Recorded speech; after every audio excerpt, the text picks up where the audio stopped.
Howdy everybody, and welcome to another exciting episode of the Debauchery Circus campaign here on the Random Rhapsody Network. I'm Matthew R. Dawson, your friendly neighborhood host and GM, and joining me around the virtual table today are Brandie, Brie, John, Jr., and Steven. Now before we begin, I'm excited to announce that Random Rhapsody now has reached affiliate status. With that, you'll notice a few changes to our channel on Twitch. You can now show your support for Random Rhapsody by subscribing to our channel and by cheering us on with bits in chat. Viewers can also earn points in chat just for tuning in each week. The more you watch us live, the more points you can earn, and you can use these points to affect the game right as you watch. You could give your favorite character, NPC, or even enemy advantage or disadvantage, heal them, or even give them an extra turn. So be sure to tune in every Monday at both 3 p.m. and 7 p.m. to have some fun interacting with our players. Okay, that should do it for the announcements. So join us now as we dive into the world of Loroupa and continue on with the adventures of the Debauchery Circus.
And we're back.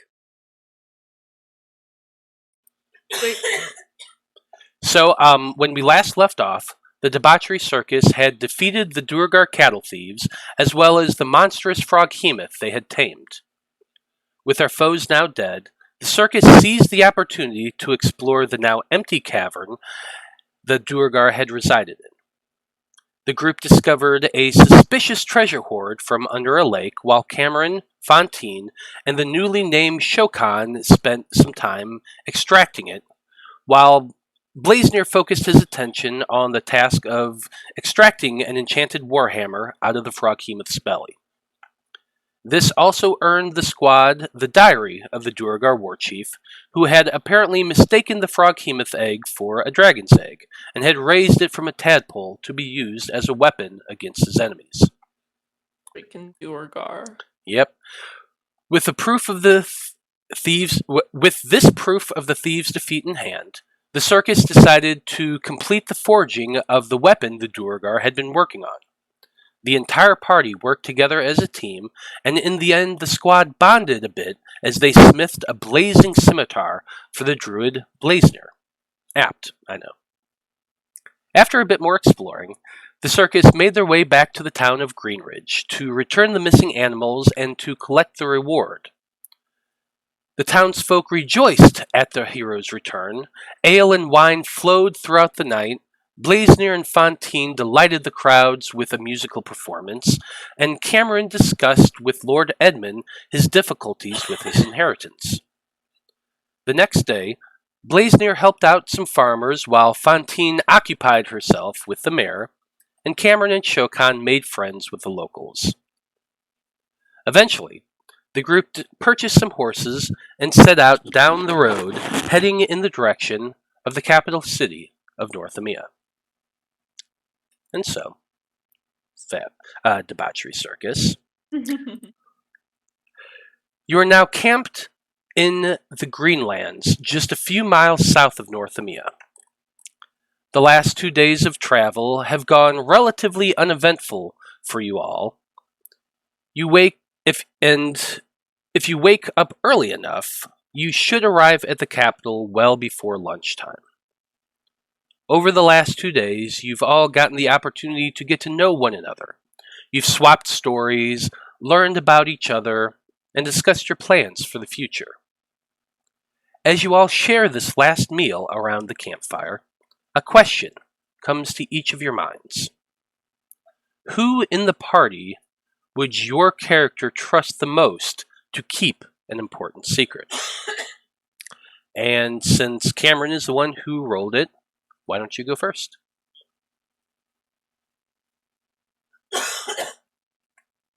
Probably Fantine. Like she plays things close to the vest. Is that what I seem like? Well, apart from, her actual vest, which she takes off frequently and as often as possible. With once many an arc at least. At least once an arc. Just once an arc. Blazenir, how about you? Probably Shokan, because she doesn't talk much. I mean, he does have a point. She doesn't talk a whole lot. Willow, how about you?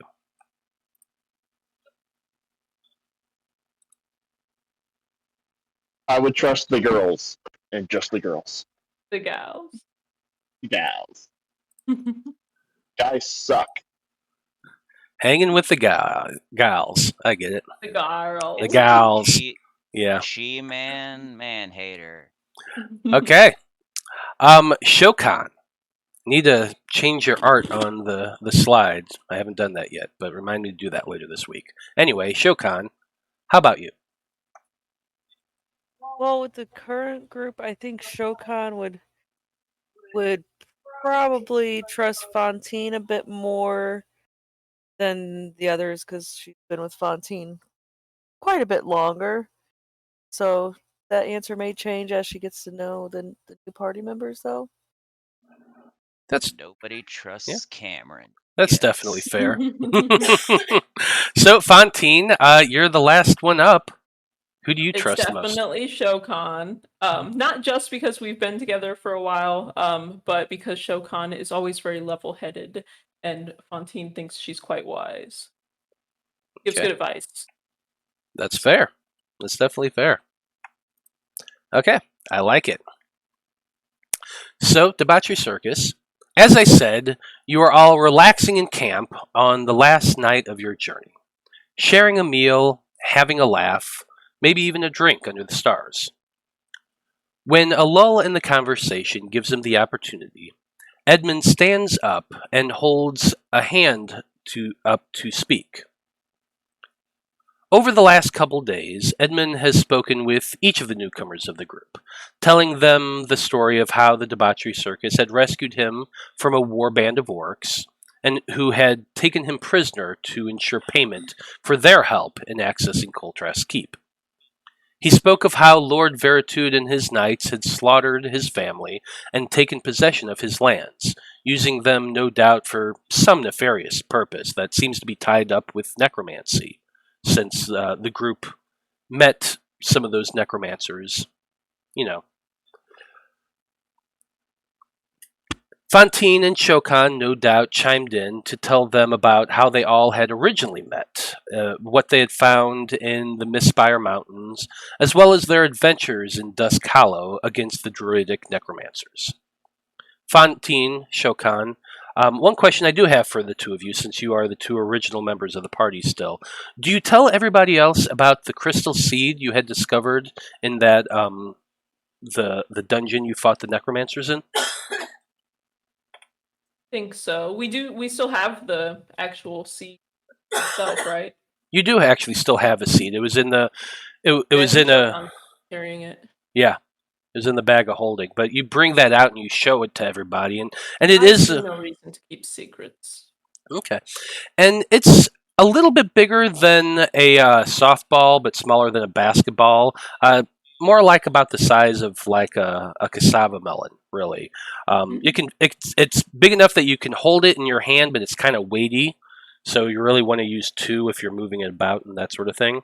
But it's beautiful, a bright blue, pure crystal. It doesn't seem to be any sort of typical gemstone. And just looking at it, Cameron and Blazenir, you both can tell that this thing radiates magic. The Arkanstone. I don't go like out of my head or anything, do I? Out of your head? Well, after the vision that set me on my adventuring path in the first place, I didn't know if that was gonna That's up to you. How do you Yep. react? messy Yeah, if you see it. that's really how it's really up to you how you react. You see this thing that they tell you is called that the necromancers. Do you all remember what they called it? The dream seed. Mm-hmm. Go ahead and make an Arcana check, Cameron, and Blazner. You can go ahead and make a Nature check, since really both of you are proficient with those things. And also, I've got a 26. little bit of it embedded in my chest here, and she Uh. does her best. 22. Okay. Cameron, you can feel the chronomatic magic that resides in this. It's not a lot, but you can tell that there is a faint aura that resonates within the magic school you have studied your entire life. Blazner, this thing is pure nature magic. You can tell that it is a living thing, and yet at the same time it is a crystal. It seems to radiate pure nature magic, almost to the point where it feels warm to the touch, and it resounds with your druidic nature a little bit as you're holding it. Oh, wow. This is living. Don't know how to explain it. It's a living rock. It feels alive. Like, Is don't it know. breathing? I don't believe it's breathing. It just feels alive. I'll have to take your word for it. I'd like to spend some time to see what this is at some point. Maybe not now, but at some point. Yeah, maybe when we return to Northimia, and you can spend some time with it. Now, Fantine, when the seed is out, that stone that's in your chest does pulse a little bit from time to time as well. Like it's almost like it resonates with one another. Almost like Okay, can you put it away? It's making me ticklish. And Rhim will probably be quiet as they're discussing. And suddenly, that will engulf the world. And Well, they do call it a seed. Everything? Wait, how do you know this? vision. Well, I've had a few of those in my day. Do you ever see a weird hippie man with a lute?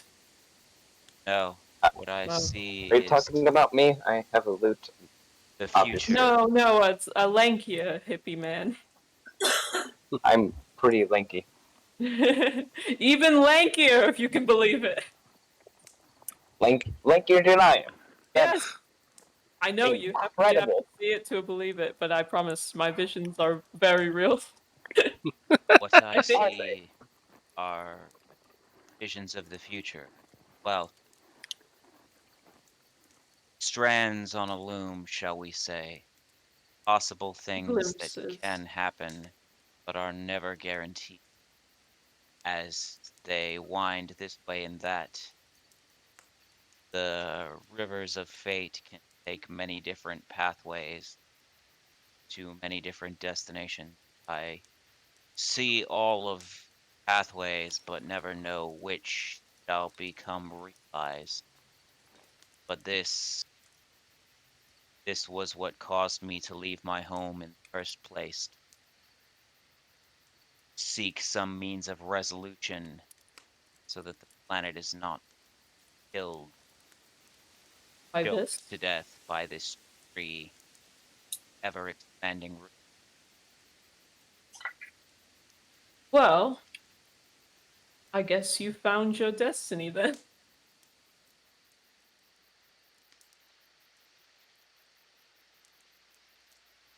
Anyway, this sounds pretty good, don't you think? Yeah, we could just kind of go back to awkwardly eating. Yeah, it definitely got a little awkward there.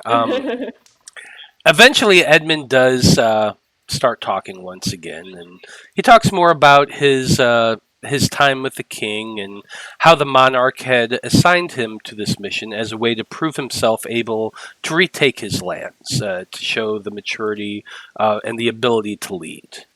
He believes that once they return to Northimia, the king will grant Edmund his blessing and will recognize him as the true heir to the Coltrest family legacy. Then we get an army. And once that happens, he requests once again the help of you, his friends, the Debauchery Circus, to retake that home. While he admits that he currently possesses little beyond what you see him standing in, he does promise the group a place that will forever be their home, and them its heroes. The resources of his barony at your disposal, as it were.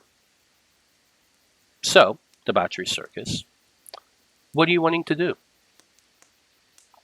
No, Edmund, being after all you've done, still recognize.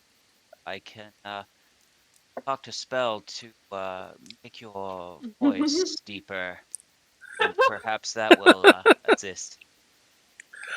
Oh, do I not have a high, low enough voice?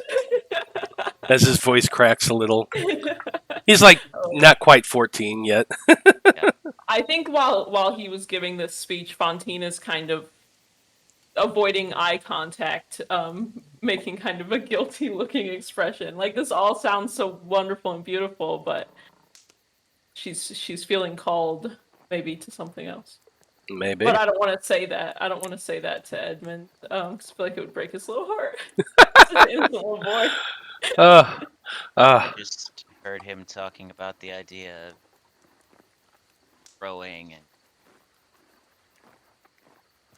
Going. I think perhaps a man should talk to him about that. it's like, here, I'll just whip you up a nice puberty spell. It won't actually change your body, but at least it'll make your voice sound deeper. You know, I have a spell that actually will boost your charisma if you would, like just a touch a bit better, a touch better. I am going to mention to Edmund at some point that after he talked to me about what getting into his keep, that I researched a spell for it. Oh, did you? What can you do now, Cameron?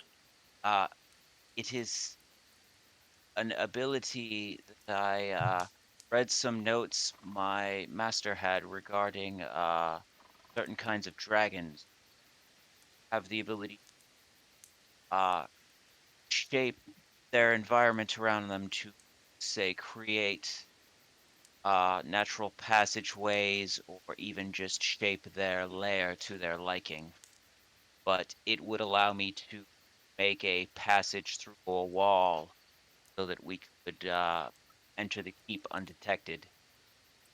Wow, that would certainly be helpful. Yes, absolutely. Good idea, Cameron. Are you talking about stone shape? Yes, I was just trying to make it more flowery for the game. Well, you see, I also have that spell, so I know. Yeah. Good spell. Yeah, it is a very good spell. All right. So, go ahead.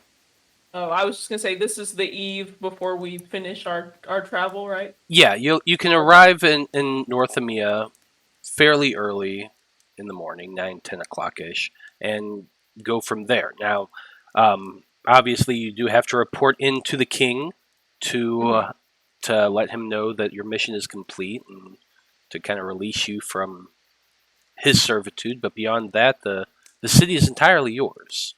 Yeah, I think since we got a little bit of a late start, let's go to bed. Absolutely. And get the travel on. Absolutely. And you can go to bed. Everyone settle down, thinking about the things they want to do in Northimia once you arrive there. You set your watch. You're all level 8 now. There's not a lot that's really going to bother you unless you're really looking for trouble. And you pass an evening relatively uneventful. We're level 8 now. Yeah. Oh. That's, Oh shoot. that's why I have stone shape. Like, whoa. You know, if you actually, looked in the group chat that we talk in every single day, you might know. In a group chat? Listen, I usually have my phone across the room because I hate being on it. So. Fair enough.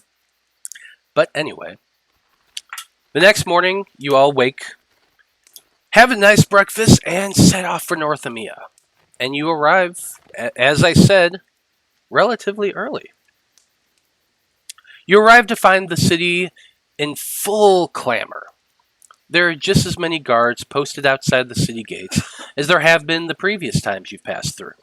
And just like the last time, you are questioned suspiciously by them when it comes your turn to pass. The hustle and bustle of daily life pass you all by as you make your way down the long, winding streets of the city proper, though it does spread out a bit since you're all on horseback. Your first destination, dang that, I said that funny, I assume, is the capital, or the castle to report to the king, correct? Mm-hmm. Yes. Okay. Sure. And as you travel northeasternly through the city, most of the chatter you seem to glean is about the elves to the south and the parley between them and the nations of Loroupa. There's a lot of speculation to the nature of all these talks, and for the most part, it's hard to miss this chatter as you travel. Fantine, your ears are fairly keen, and anytime yes. yeah, and they're pointed, and anytime you hear that, it does pique your interest a bit. Turn that down. So, you do arrive in the castle, and it's always a bureaucratic nightmare getting into Northgard Palace. These things never really change, but you're used to it. Can't be any worse than the first time we were here. Yes. Oh, no, this is true. As long as I don't have to live it moment by moment. No. The guards are slow to let people through the palace grounds, but between Edmund and Cameron, the group does have a bit more clout than they had previously, and in the end, you are only forced to wait a total of 2 hours before you are disarmed and searched, and eventually brought in to stand before the king. So I'm going to move y'all to that map.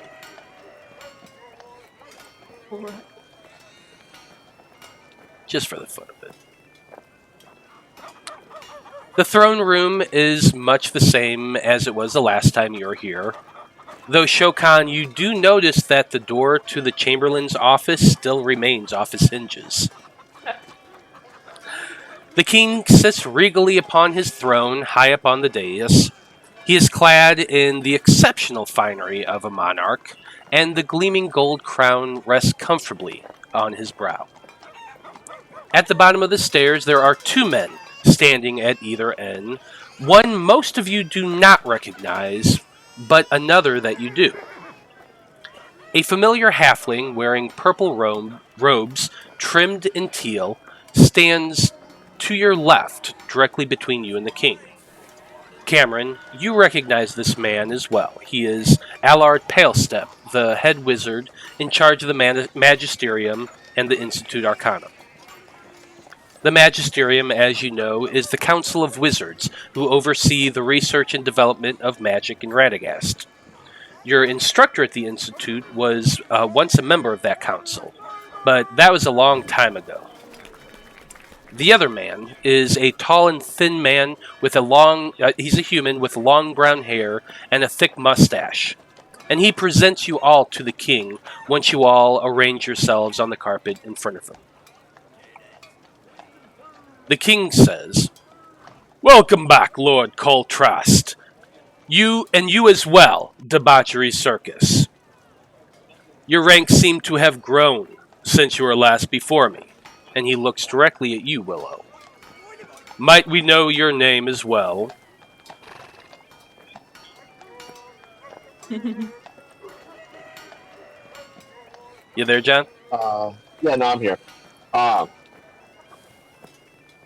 I'll bow, but I'll never stop breaking eye contact, and I'll say I'm Willow.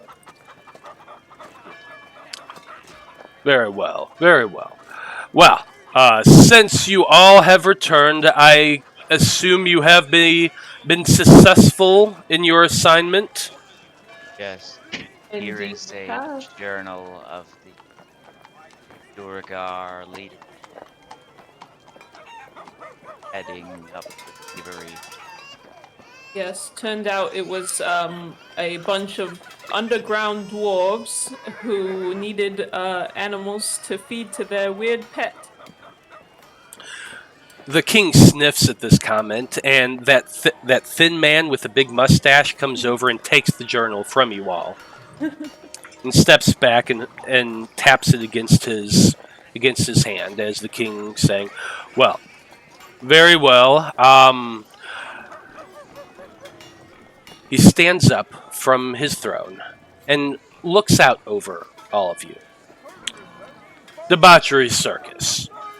You have satisfied your obligations to the crown and are hereby pardoned for those transgressions against us.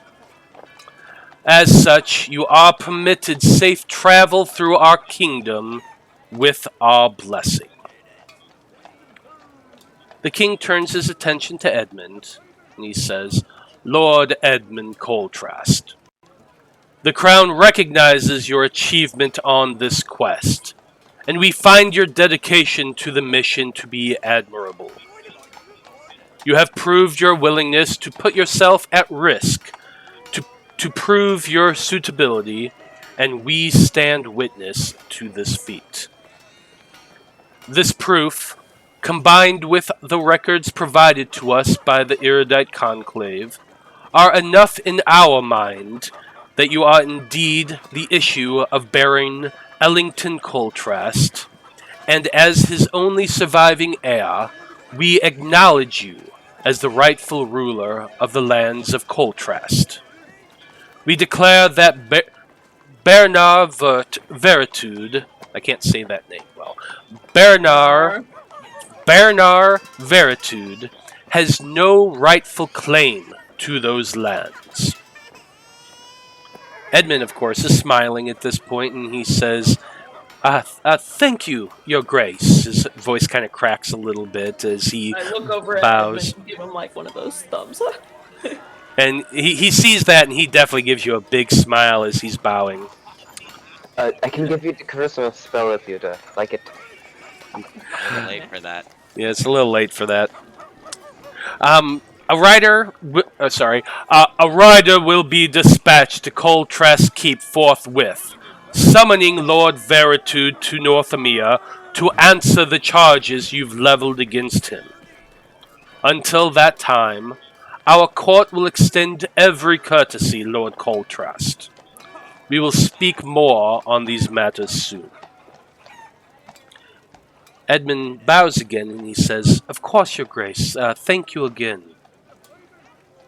And the king says to everyone, As for the rest of you, you have the appreciation of the crown for your service in this matter. You may depart with our thanks. Looking at the king pointedly. So the king stands up and begins walking away.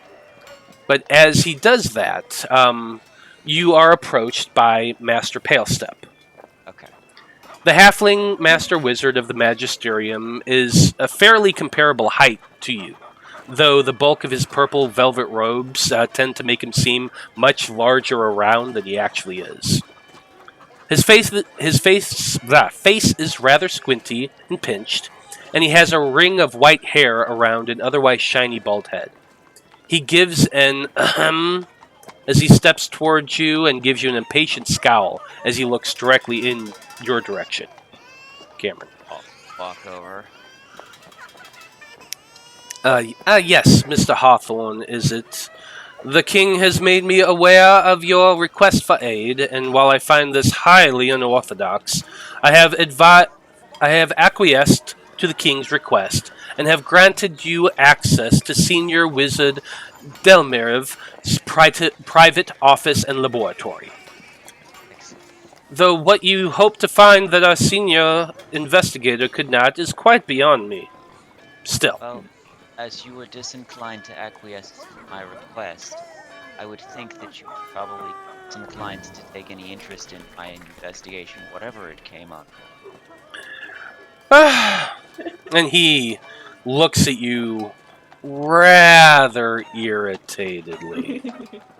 But I will, of course, as is required, give you any information of my findings that your senior investigator might have missed.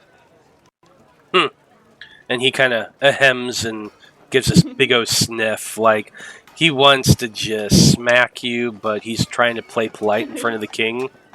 I'm love doing Pompous findings. everything I can to like ride that line of being insulting, but doing it in such a way that he can't really do anything about it. Yeah, I like it, and you can tell that he's picking up on it right away. And he sniffs again, and he says, "Commander Lorient at the Institute will assist you as he can. Good day, Mr. Hawthorne. I look forward to reading your report." And with that, the elderly halfling saunters away out of the throne room. The king. Yep, the king also has left.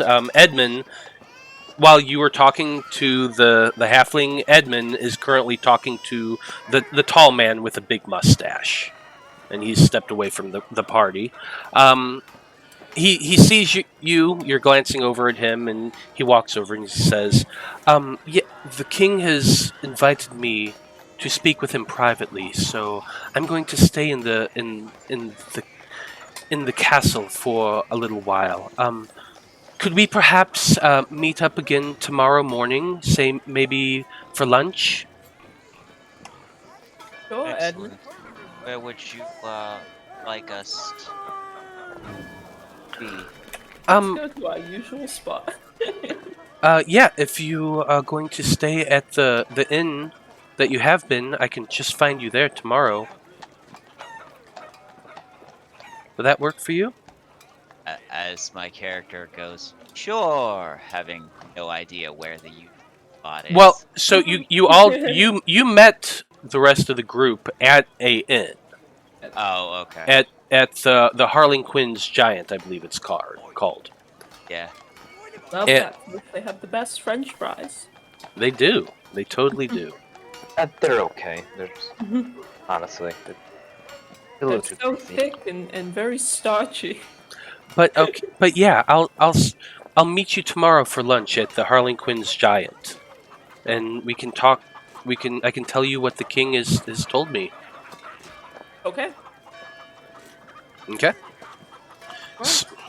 Well, with your quest now complete, the city of Northimia is yours for the exploring.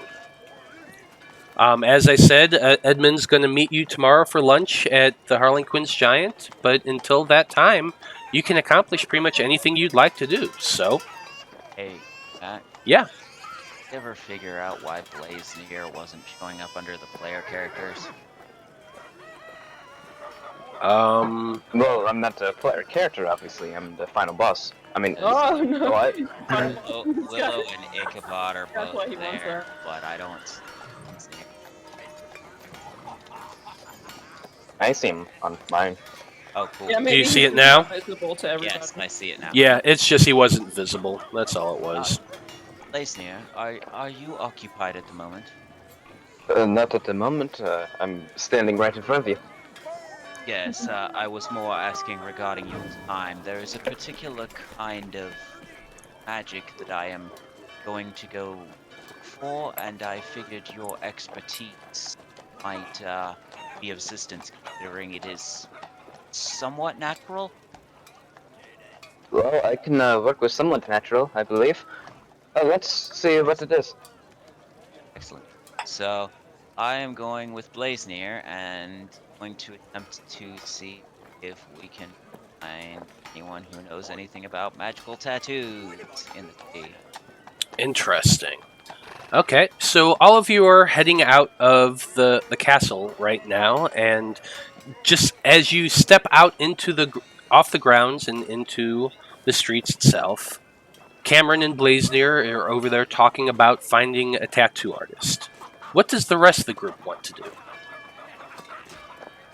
Willow. Hey, Willow. Willow will turn around. Hi. I was hoping we could hang out and maybe get to know each other a little better. You said that you were looking for Shadowfire, and I agreed to tell you everything I knew. That sounds lovely. And Shokan, you're invited if you wish to come. I thought we might all change our outfits. I'll tag along. Okay. You gonna go get made up like princesses, like at Disney World? We're gonna go change our outfits. We are Charlie's Angels, clearly. Yeah. Yeah, I think this time I'm gonna get a skin tight, like, leather. A leather cat suit? Okay. Yeah. Changing my whole vibe. I dig it. Picture back to the mayor of that town. He keeps by his bedside, wondering if you'll ever come back. Gotta leave a warning. Okay. So, Fantine, Shokan, and Willow are all going to do some shopping and female bonding, while Blazenir and Cameron are going to go searching for a tattoo artist, specifically a magical tattoo artist. Now, Northimia is a big city. Give me 1 second. I'm gonna pull up some information on it just to give you some quick facts. Give me the stats.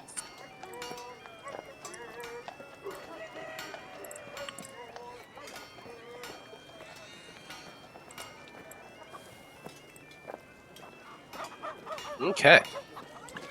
So, as I said, huge city. It is a port city.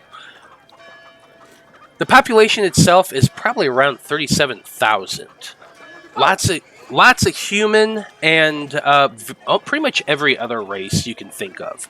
Northimia and the whole kingdom, as it were, is very, very open to pretty much all races. You'll see your types pretty much throughout most major cities within Radagast. And Northimia, being its capital, is a huge hub of people.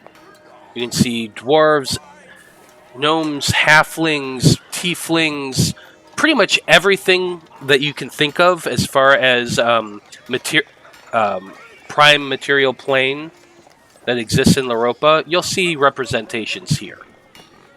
Even Cameron, you are a rabbit folk, and you being very rare in this part of the world, there's probably one or two others in the city.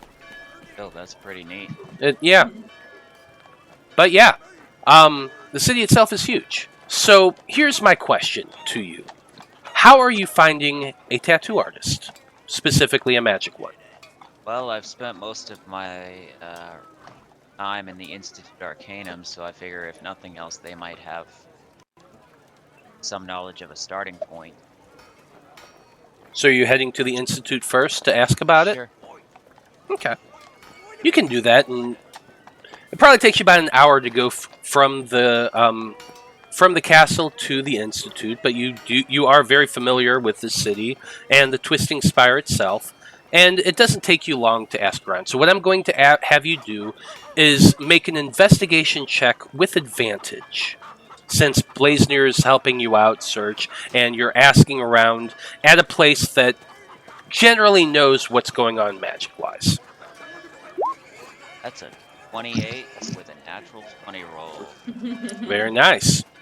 So, you ask around the mages in the Institute. You have a few friends that you know, and you can quietly ask around. They tell you chances are the docks are the best place to go to find tattoo artists, and they have heard of one guy in particular, a half-orc by the name of Gruvik, who operates a shop in a very seedy alleyway. Gonna get that stick and poke. Good that I've brought you along. I You know- trust in my own capabilities, but it is much often preferred to have one of, say, better stature around, or those of a slighter nature. People often assume that they can start trouble with whether they should or not. Well, I believe, two spellcasters will be able to do anything against anyone, honestly. Yes.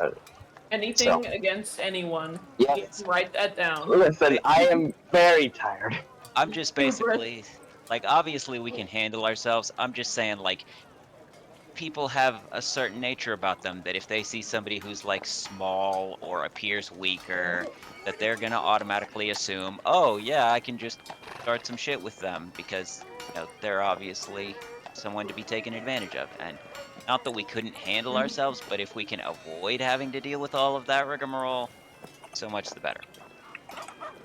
Also, you should have told me we were looking for, magical tattoos. I have a magical tattoo right now. Oh, I kind of pull down my collar and I show him my masquerade tattoo. It's kind of animated right now. Animated flame. What does it do? It can change my appearance if I wanted to. And mostly, it's just I can make it look however I want. It's I nice. did not actually realize. Forgive me for my imperception, but Well, it's kind of hidden and underneath my spirit. So yes, we have a name now. So let us go investigating. Okay. And you do eventually make your way back down to the docks. You'd been there. Actually, no, I don't think you guys did go there the last time you were through. But the docks are at the very northern part of town. Let me pop up a map for you just to kind of show you Northimia itself. Oh, actually, I might have been there once or twice, maybe for some fresh produce or something, but I wouldn't go there normally. yeah, absolutely. I'm So- a small rabbit. So the red dot on the map is the castle, where you'd gone, Northgard Palace. You went down south to the Twisting Spire, and you were told to head to the docks, which is far to the north. So you probably get in that direction more towards the mid-afternoon. By that time, Fantine, I'm going to cut away to Fantine, Shokan, and Willow. You were looking for a clothing shop specifically, correct? Unless there's anything else that anybody else wants to look for. Like, Willow, did you have something in particular you wanted to buy? No, just information. All right. So yes, we're looking for a clothing store where I can spend a lot of money on clothes. Well, in Northimia, you definitely could. Go ahead and roll an investigation check with advantage because you all three are looking together, and you're just kind of... I'm gonna roll my 2d20s real quick, so I have those numbers. Okay. Go for it. 12 and 13. Sweet. All right, my investigation is +3. Anybody do better than that? No? I'll look. Oh, I crit. 23. So apparently we're just going to be critting. I'm That's why very we good. can't take Very good at finding the top spot. Yeah, you absolutely are, and you can find the most elaborate clothing store you possibly can. It's the trendiest clothing. It is the trendiest. This is the trend that hasn't started trending yet. Yeah, it is. You see that individual there wearing high heels, a big, thick, high leotard of bright purple, full makeup. That is combat heels, and they are fabulous. Amazing. We have to go in here. They introduce themselves as Corey, just Corey, and show you a very wide array of clothes. Some things that you would never even think would go together somehow goes together in this shop. And Novo, Willow, you two are also impressed by just the absurd amount of outfits that this individual can put together. So tell me a little bit about what it is you're looking for an outfit, Fantine. Oh boy. Haven't really thought of it. Fantine is having some retail therapy right now. Okay, so I think I'm gonna do skin tight suit. I want to look like 7 of 9 from Star Trek Voyager. Okay. Where she's got the heels built into the suit. She got those combat heels. You'd be fighting in those. You know it? Yeah. Real quick, can we have a flash of not safe for work pop up while you're describing this? No, okay, so it's gonna be the skin tight suit, and then it has like big black, like fluffy fur right here, and then I also have a cloak that you put over it that's just floor length, glittery black cloak all the way down to the floor that I wear over it. So I'm like, I like it. I like it. And she looks amazing in this outfit. She sits there on her broom and just kind of hovers a little bit, and it's like just something out of a Wes Craven movie. It's just incredible. So she's the female version of the Crow. Kinda, oh, a little yeah, bit. that was sick. Yeah. I can do my moves in this outfit. Willow. So What Trinity from the Matrix? Yeah. So Willow, what kind of outfit would you like? Big old T-shirt that just says "I hate men." Don't No. Come on. Um, I really want you to find yourself in this outfit. I will You can grab the find yourself. baggiest black outfit that I can find. Like, I'm talking sick day afternoon on a Sunday, you're just gonna sit on the couch all day. Yeah, you can find some grunge chic. Absolutely. Willow, I love how you're completely shapeless and formless in this outfit. Nobody can perceive you. How much is clothes and how much is your body? It goes over the armor quite nicely. How about you, Shokan? What would you like to wear? I don't know. I'd probably look something. Got any bracers of defense in here? She's got bracers of defense. Can I What get about braces of shell defense paint? for my ankles?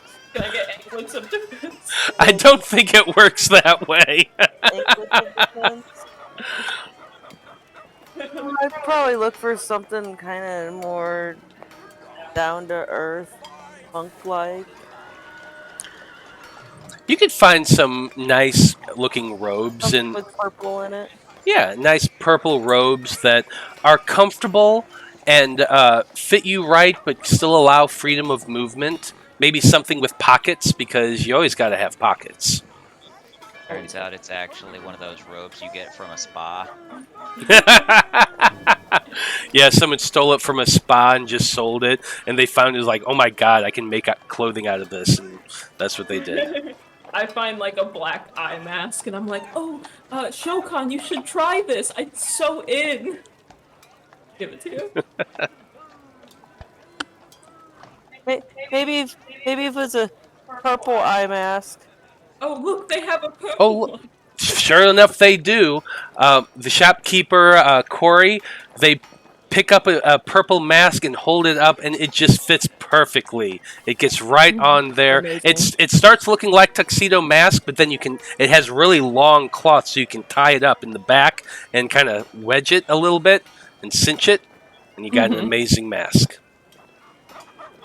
Lawyer pops up from another dimension and says, "This lawsuit is from Master Splinter. Proceedings in court." Luckily, we're only affiliate status. So Yeah, we're not yeah. big time enough. No, definitely not. And there's definitely no IP anywhere around here, so we're good. Okay, I like it. Fantine, go ahead and take 20 gold off your sheet. Novo, Only 10 gold, what a steal. Novo, yours cost 10. Willow, Novo. sorry, Shokan. I'm looking at the word Novo, and I'll have it switched by Okay. next week. It's your fault for not reminding me. Anyway, Yeah, Will, Willow, yours is only 5 because you didn't want a whole lot. So there you go. So And you- I also talked to Willow everything that I know about Shadowfire. How we met, everything that we went through together, how we left just all of a sudden. And he was Song that Finn wrote about him being an asshole for leaving. That's true, but that might not help you out. I sing the whole song and then I go, oh, but ignore that. But yeah, Shadowfire was a very good person. He's probably the only reason that our team worked together for as long as they did. It's how he's changed over the years. He was always a big softie to me, but I've seen how he can handle with others. It's quite interesting to see how he's grown. Yeah, he definitely tries his hardest to be a good person. I hope that you two find each other. And I fear that word. I want to know more about your relationship.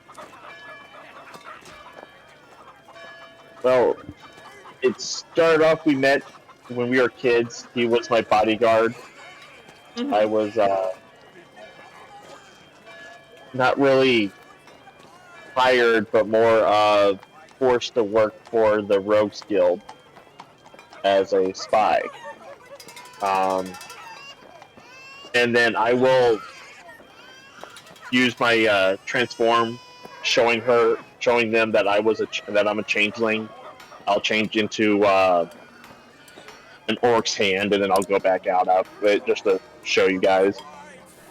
That's the craziest thing I've ever seen in my life. Oh yeah, it's different. Changelings are interesting creatures because, well, you can see her just as this cute little blonde, blue-eyed thing, but then suddenly the flesh of her arm begins to ripple and change and grow. Like, it's not like an illusion. It actually changes the way it looks, and it becomes that big green orc arm, and then shifts back down into her little hand again. Well, now I don't feel jealous for how cute you are, because I know that you can choose it. I'm kidding. Yeah, no. They made me always have me be this innocent little girl, because who's going to expect a little kid to be spying on you? Yeah. And one day, my father told us we were leaving.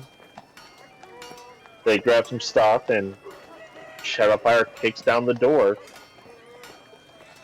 and basically helped us fake our murders and run away. Me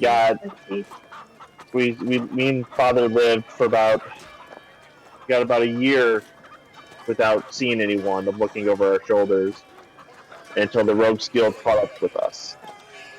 And he sacrificed himself so I can get away. I wandered for days with no food, no water, until I was found by a group of women who basically trained me to be able to defend myself. And it's like tears in her eyes.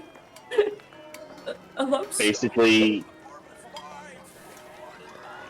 I'm basically trying to find Shadowfire and trying to avenge my father. Whatever comes first. That's so beautiful, Willow.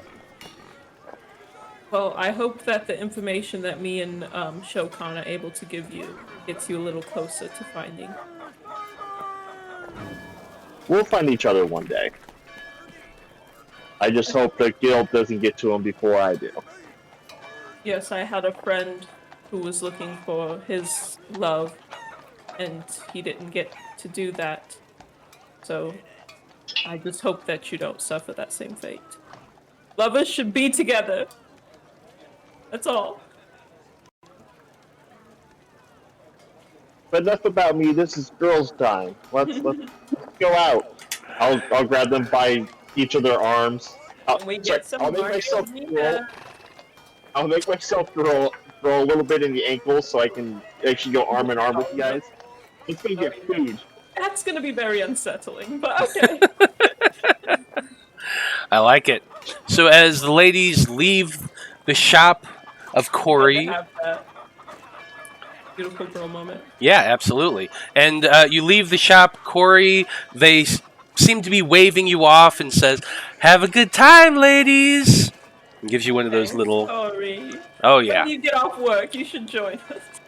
Oh, where should I join you at? I'd love a good cocktail. Oh yeah, we give her the name of whatever cocktail restaurant we're going to. Yeah, absolutely. And you all saunter off as the sun begins to dip a little bit down towards the horizon. Now, Cameron and Blazenier, you do find the alleyway that you were described to, and you do find in the back a little shop with a lantern that is lit. The alleyway looks sketch, but you go down it anyway, and you see a sign that says Grovex. Just Grovex. You push it, open the door, and there you find a small area with an orcish woman sitting behind a desk. And as she looks up at you, she says, "I think you're in the wrong place." And why would you do that? "We, don't need any rabbit's feet here." She kind of chuckles. Oh, no. I'm looking to avail myself of your services. I heard that you were a purveyor of a certain type of tattoo. And she kind of leans forward over the desk and she says, "And who told you that?" Let's just say that I have friends in the Magisterium Institute Arcanum. She kind of sniffs a little bit.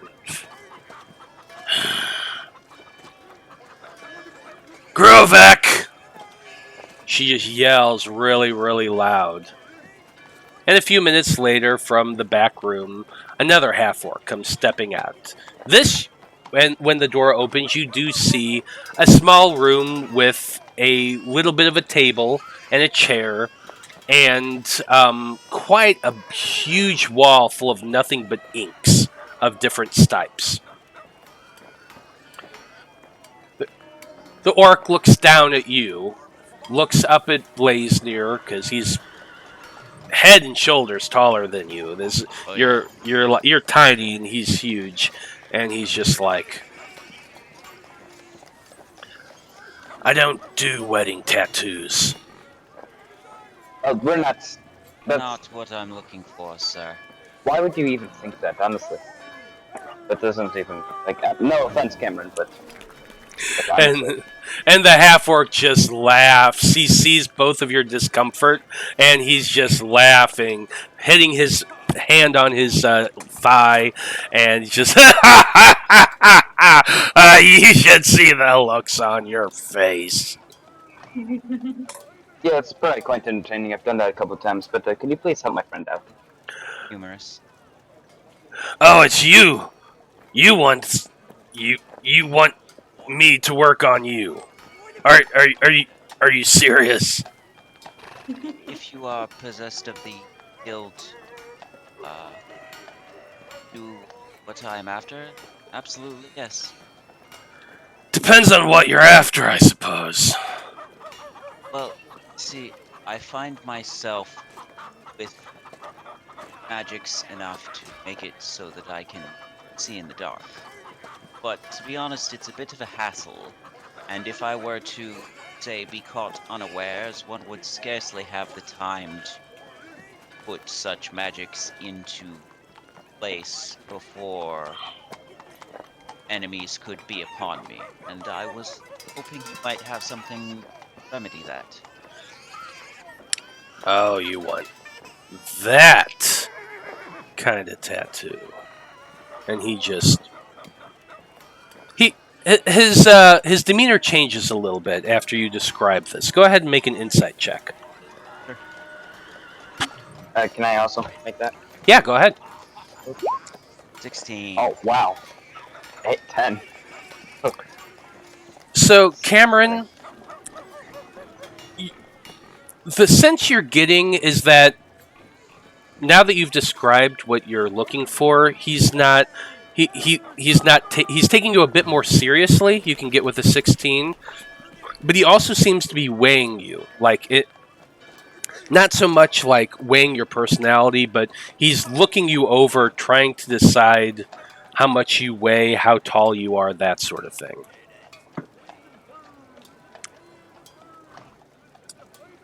He kind of gives you a head jerk over, like, come this way.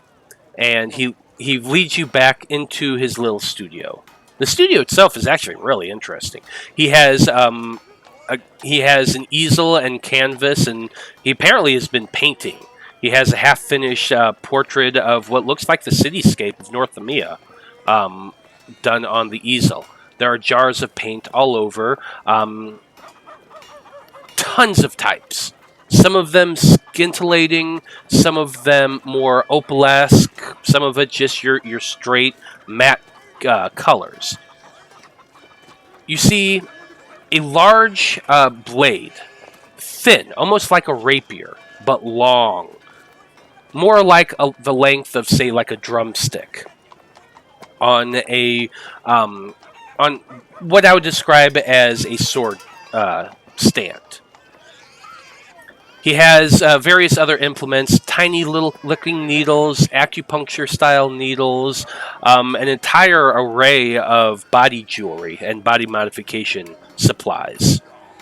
And you see in the back, you recognize this as a book, a wand, and a quill. Definitely somebody who practices magic, but more of an artist type you get. He says, now, I could design something like that, and I could put it on your skin. What? It's gonna take up quite a bit of your body. He holds out his arm, and he shows the scroll work that's done. He's got a full sleeve on his right arm, and he points to it, and he says, imagine this over your entire body. The surface has got to be pretty big. I could probably do it on your back. But an arm, a leg, it's not going to fit. Sure. Now, I'm willing to do this, but there's something you probably haven't thought about yet. I'm going to have to shave you. Oh, please, that would be very interesting. Leisnir, do you have any magics for the making things grow? You know, by technicality, I don't think I have hair. I would actually like to see if I have hair growing. Steven, so here's my question from Matthew to Steven. Have you ever gotten a tattoo? No. Okay, so you have to shave all hair off completely to do it on the skin. Now, that's just for somebody like me. I'm a big guy. I have some hair on me, and they had to shave my entire chest to do the chest tattoo I have. Now, imagine a rabbit. Even when you spay a rabbit, they have to shave an area, and they tattoo where they're going to cut sometimes, or they tattoo it after the fact to know where it was done. So that's what's going to happen to you to get a magical tattoo. So it's up to you. Well, I'm okay with that part. I'm just wondering if Leisnir has a spell that could make it grow back afterwards. I might be able to cure it. Cure wounds might work. I don't think it would. Nah. Now, if there's a specific spell that grows hair, I would love to know about it. Chat, if you are in there right now and you know a 5e spell that can grow hair, please tell me. Is there a potion that literally exists in D&D mechanics? I don't know. I'm sure we could, make Probably something at up, some but point there was. who You knows? want the hair to grow back over the tattoo before it heals. This is true too. That's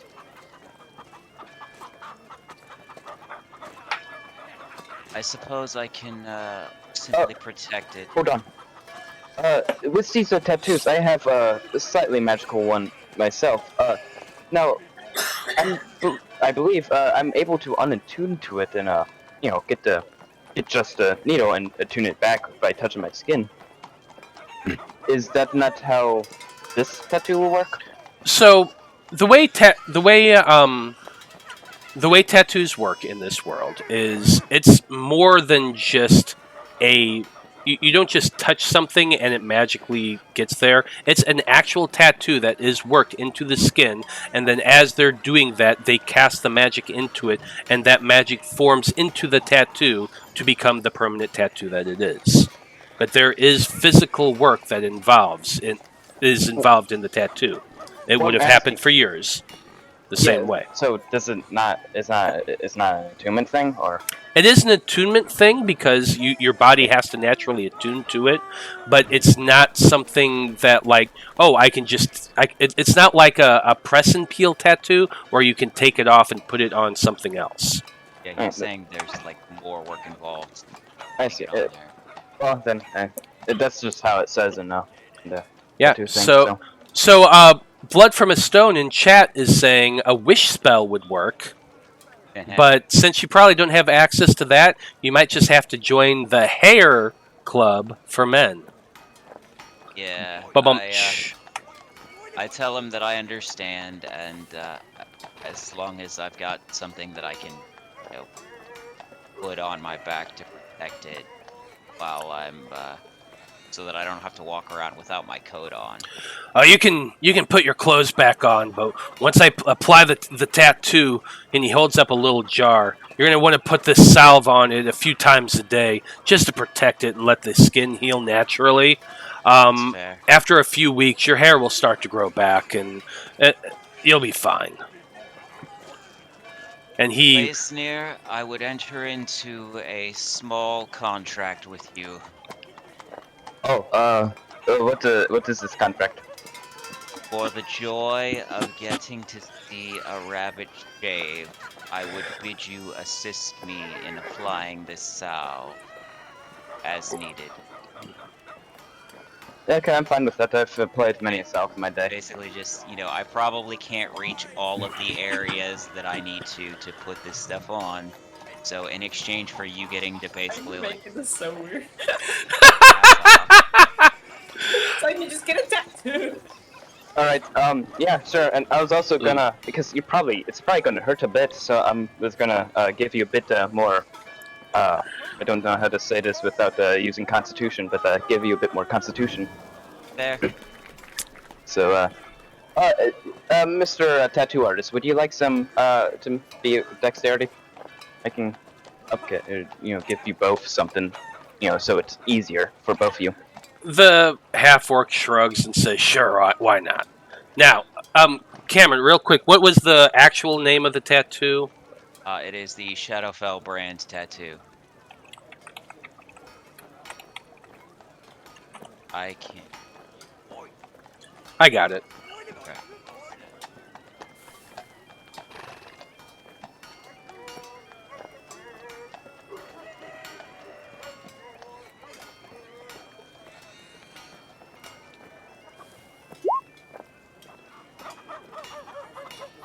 For the folks at home. Yeah, so basically, once this tattoo is put on, you have dark vision of 60 feet. So it's basically like the goggles of night, but you don't have to wear it. It also gives me some. It also gives some cool other stuff too.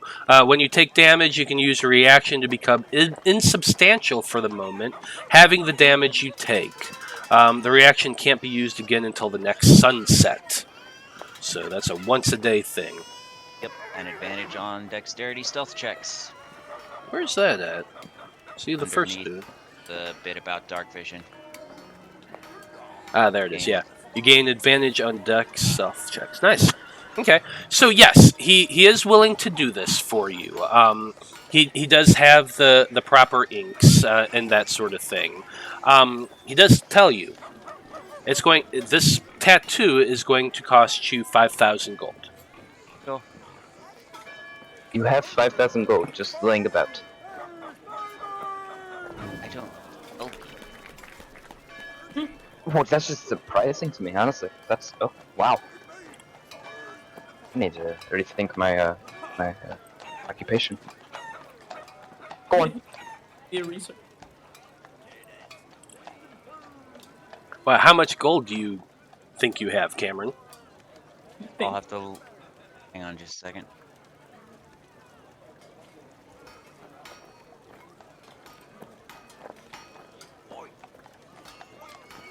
Or my journal is on.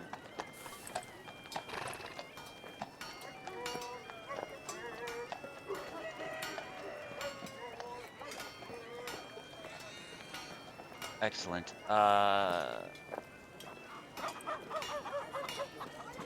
Okay, so I can. I'm gonna have to go sell some of this stuff then, and then come back, I guess.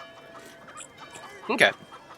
We can do that fairly quickly if you want to. Anesthetic is cheering us on with 100 bits. Thank you, Anesthetic. We always love seeing you in chat. Blood from a Stone is saying that his character is still upset that he had to shave his wrist for a tattoo. He hopes that the hair has begun to grow back, and maybe a little bit. It's probably patchy right now, Blood, but we can resolve that later. But, so what I'll just to make it quick, because we're at 4:30, so I think we'll go ahead and take our break now. You guys figure out what it is you're trying to get rid of, and we'll kind of go from there. Sure, we'll do. Okay, so stay tuned, everybody. We will be back in about 10 minutes, and we're gonna try to get through some shopping really, really quickly and progress the story from there. So, be right back.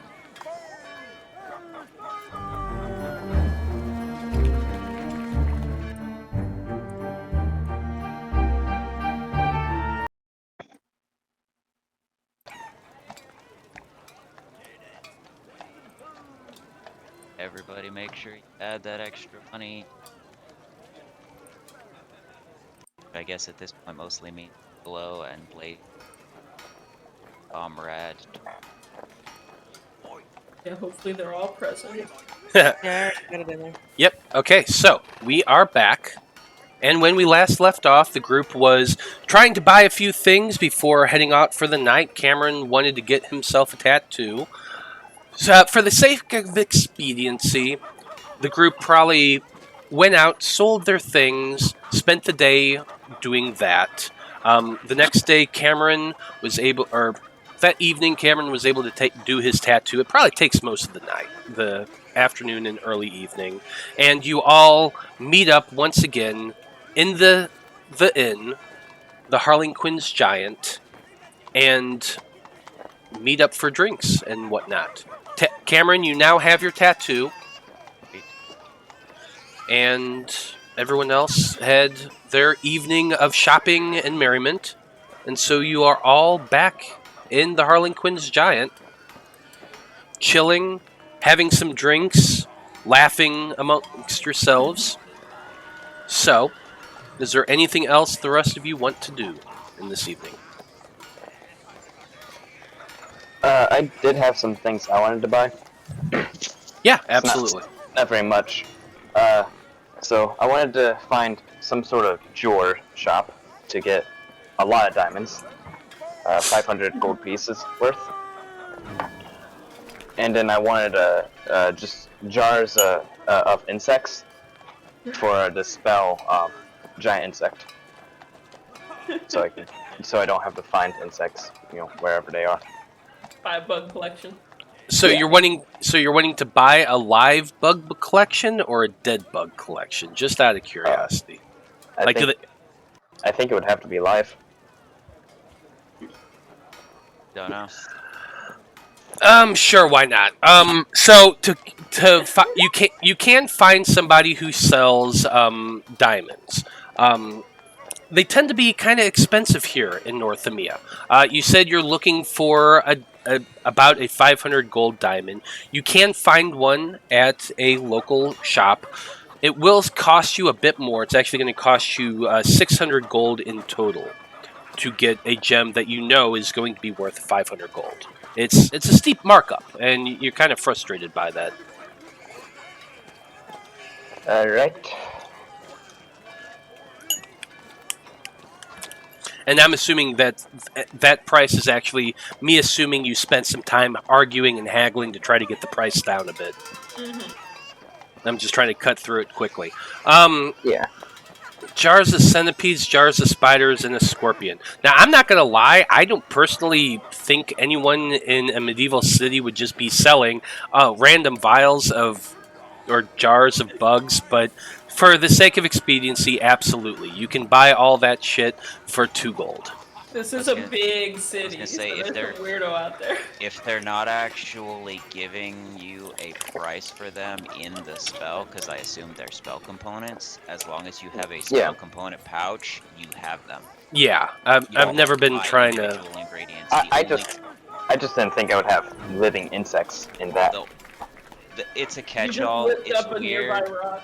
It's very weird, but the only components you actually ever have to pay for are the ones that have a gold cost to them. Yeah, I just assume that through the course of your adventures, when you have downtime throughout the day, you're gathering ingredients you need to recast your spells. I don't spend a whole lot of time on them because we're doing a stream and nobody wants to listen to people talk about for an hour trying to go out and catch bugs. Now, if you're into that, let me know, and I'll run a show just all about that, and you can watch it to your heart's content. But to me, I assume that we're trying to get through adventuring. So when you're not adventuring, that's when you're collecting the material components that on your sheet doesn't literally cost money. Okay. So yes, you can get... do you want just one 500 gold diamond, or are you wanting more than that? I was wanting like multiple diamonds that are worth 500. Okay, how many specifically do you want? I don't know. It was more of just multiple diamonds that add up to 500. I don't think it really matters. Let's say 5 that are 100 each. I guess, sure. Make it simple. I mean, well, I'm just saying you could have bought those for... you could get a 500 gold diamond or whatever equivalency you need for 600 gold. So if you're wanting more than that, you can get more than that. But if that's the amount you're wanting, that's fine too. No, I think that's all I need. Okay, perfect. It's not a spell I'm going to have to cast often, so... Okay, is there anything else anyone wants to accomplish in that day? Yes, Willow. I want to go spend that nice 3,004 gold that we got. I want to find a nice poison. A nice poison? A nice poison. Well, you can definitely find an alchemy shop in Northimia. What kind of poison are you specifically looking for? I was just going to see what's out there, and I was going to try to, use my connections with the rogues to see if I can find something off-brand, per se. Something really deadly. Sure, I like it. I like it. Go ahead and make an investigation check for me. Ooh, I get to roll something. Investigation.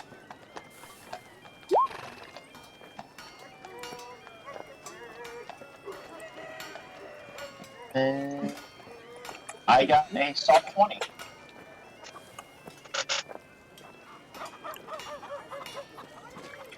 Hello? Okay. Yep. Okay. So for 20, you spend some time kind of looking around, looking for those signs that you know, as a former member of the syndicate, represent those little out of the way shops, and you can definitely find them. And they have some very interesting toxins. Some of them just hurt really, really bad. Some of them can paralyze. Some of them can put someone to sleep. Someone can stun them. There's a lot of different variety. If you're looking to just spend 3,000 gold on them, there's not really any that cost that much. But get... they do show you one. It's a red liquid that he tells you is extremely powerful but very unstable. If the person who takes it, or you coat a weapon for it, if they are unable to fight off the poison, it can do massive damage. Now, in our purposes, 7d8 damage. It costs, however, 1,500 gold. Okay. So what you have purchased is a vial of Droon. Droon. Mm-hmm. Now, it has a low DC. You need to write this on your sheet. It is called Droon. It is a red liquid poison. The DC is 10. It is a con saving throw. However, if they fail it, they take 78 poison damage. Do they take half damage if they succeed? Yes. No. Okay. No, sorry, no. This is an all or nothing. I'm sorry. Okay. This is an all or nothing poison. So you either succeed and you take it, or they fail and they take it, or succeed and they're fine. It's like a bee sting. How many coats do it can coat one weapon or up to 3 arrows. Okay. Want to handle trying to transfer that enchantment later? We can do that next session if you want to. Yeah, that's fine. Because it's cheaper to transfer it. I'll just let you know it's going to cost 3,000 gold. Okay. Easy peasy. So I'll tell that to Willow and be like, "We can do it. Just gotta pay for it."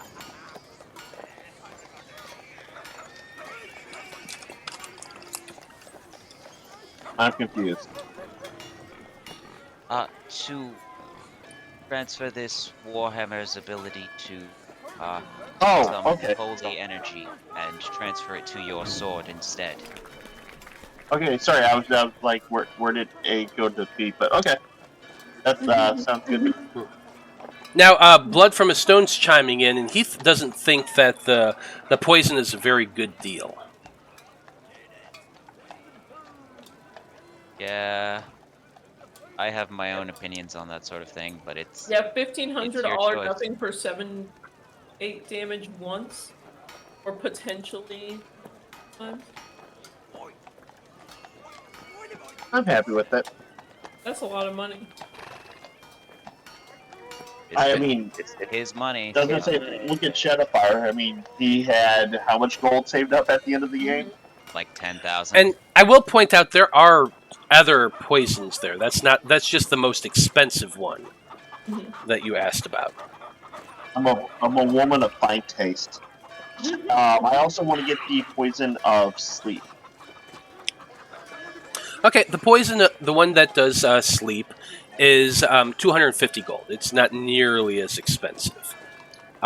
Similar application. It can coat one weapon or 3 arrows. The DC for this one is a 14, so it's a little bit more potent and a little bit more likely to work.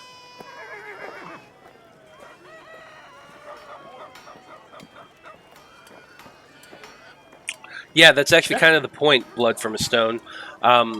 It's a very low DC, so high damage, but low DC, so there's more of a chance at not working than does. Yeah, sorry, I was talking to the audience. Do you want both of them, Willow? Or do you want either of them? Yes. I can also just send you a link to a bunch of different poisons, and you can look through them if you'd prefer. I will take them both, and I will take the link. Okay. Amazon poison shopping. Yeah, pretty much. Now, I kind of adjust the prices a little bit around, but that happened to be the first one I saw. There's a Black Lotus extract for 4,000 gold. That one's pretty nice. Oh. You have to tap it to get its effect. Yeah. This is all on a website that I have no connection with, but, you know. Sure. I'll also donate some coin to the cause of transferring the enchantment. Okay. And So you, 3,000. it's 3,000, yeah. So Fantine, if you're willing to help out with that. I can mark it down in the journal if you want to tell me how much. I'll give you 3,000 gold pieces, my friend. Oh, I'm loaded. I'm okay. loaded. Absolutely loaded. We'll have the small little tier.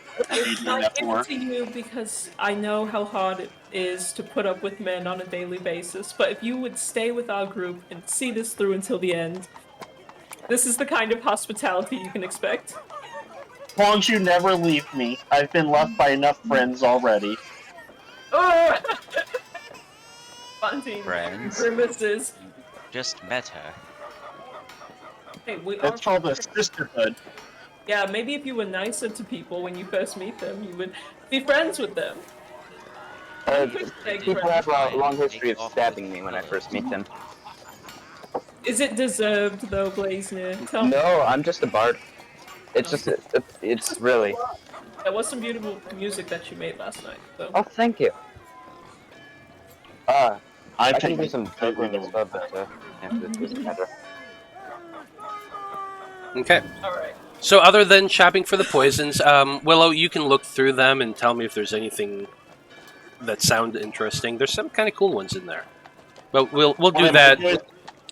I was gonna say I'm not gonna buy those 2 poisons right now, so I'm gonna get a list that actually said look through. I was just trying to like speed it up. Yeah. So I'll just hold on to that gold right now, and I'll go shopping off time. Sounds good. Sounds good. But keep in mind, just to speed it up quick, you take Willow's greatsword and the warhammer over to the enchanter, who you've met before, and he tells you that yes, he can spend about 3 days. It's going to take about 3 days, not too long, but he can transfer the enchantment of the warhammer over to the sword for 3,000 gold. And you all agree, and he does take it and begin working on it. So we'll skip through all that. Is there anything else anybody really wants to accomplish? Or are you good for this evening? Because it is 5:12 right now. I would like to be playing music in the bar, or in the bar. Oh yeah, absolutely. Yeah, Who's and ready for round 2? Kyan's also going to be out dancing alongside me, and I'm going to have a little collection system up. I like it. So once all the shopping is done, you all return to the Harlequin's Giant for an evening of revelry, of drinks, and of song. Blazeneer's playing his lute and barding it up over there, though he's not actually a bard. His red panda companion flares up into existence and begins doing a big song and dance routine, and it's wonderful. It's absolutely amazing. You all drink and enjoy the time together. Fantine, throughout the evening, seems rather reserved and seems to have a lot on her mind.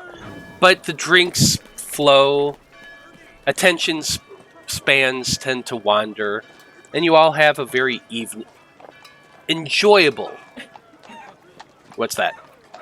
It's like, you have a very evening. Yeah, you have a very evening. This is one of the most evenings I've ever had. It's the most eveningest evening you've ever had. Y'all know I stutter sometimes. Leave me alone. It's a meme, though. It is a meme, so that's why I laughed. Because people do that. Like, this is a very cat. Yeah. This is a very cat, yeah. This is a very evening. So probably sitting there slightly even jumpier than usual, simply because it probably feels really weird to have all of your fur on your back shaved off. Yeah, it definitely does. That's got to be the most uncomfortable sensation you've ever experienced, because you've never not had hair before. Now the evening progresses. You all do settle in for the evening, and eventually you go to bed. Yes, real quick. When I see him walk up, I want to pat him on the back really hard and say, I'm sorry for being so rude to you when I first met you. Cameron, do me a favor real quick and roll a Constitution saving throw. Sure. He's like, sorry. That's a natural 1. Whoa. So Willow walking by you just smacks you on the back and apologizing, and it hurt. Oh, right in the tattoo, right in the ink.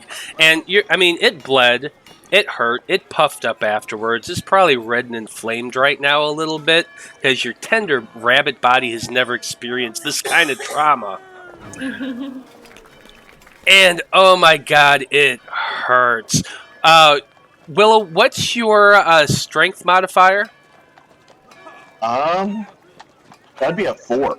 Okay, you take 5 points of damage, Cameron, just from the absolute trauma of being smacked on the tattoo. Kind, please help him out a bit. It felt like a punch. I see them socializing and smile a little bit, like, oh, it's so nice that they're getting along now. No, you see me like cringe and almost double over as he slaps me on the back. But yeah. Kind's gonna walk over and just kind of put his paw on it and just cast Cure Wounds. I'm casting Cure Wounds, but... Hey.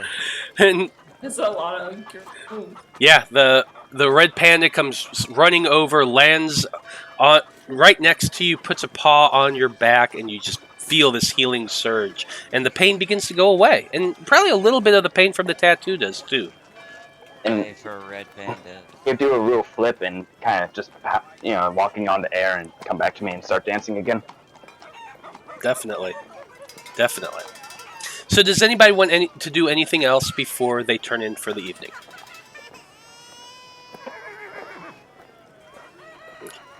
Okay. Sounds good.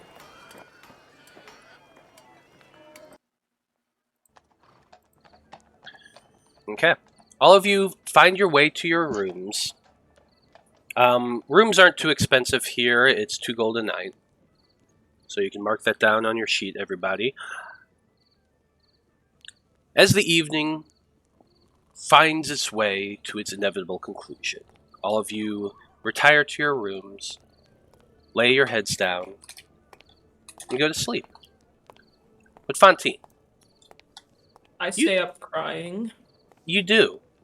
Even through all the merriment, you can't help but return your thoughts to Finn. It's every time I Tergot. come back to my room, I see the body pillows on my bed. You do. That body pillow of that cute you don't even know what it was. Some type of like fey a creature. Ed kind of lady. Yeah. She was sexy, that's what It was sexy. She was sexy, that Shalindria. Not as sexy as Finn's girlfriend. And you sit there thinking about that and crying throughout most of the night. All alone. The slave in hell. Finn's dead. Nobody's looking for her. And the lovers can't be together.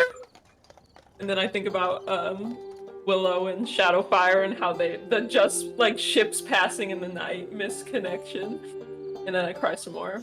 Is love even real? I don't know.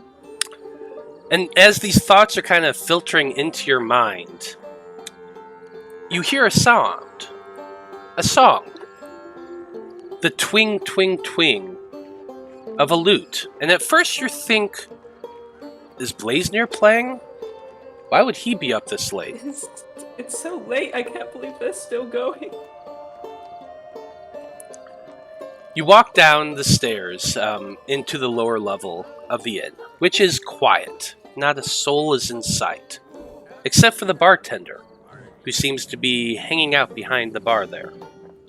But when you look, you realize the bartender isn't tending the bar. They're playing a lute, a slow, strummy kind of tune. Excuse me. People are trying to sleep, you know? The bartender turns around, and you see that shaggy, reddish-brown beard, long-brimmed hat, and purple dragon scale ruff around his collar. I should have known it was you. Well, look at you, the man says. You look at me, I'm like mascara, like all over the place. It looks like absolute shit. You absolutely do. Your eyes are red and puffy. There are tear marks down your cheeks, and he just seems to scowl a bit Yes, as he's look playing. at me. I'm hideous, and I'm even more lost than I was when you found me the first time.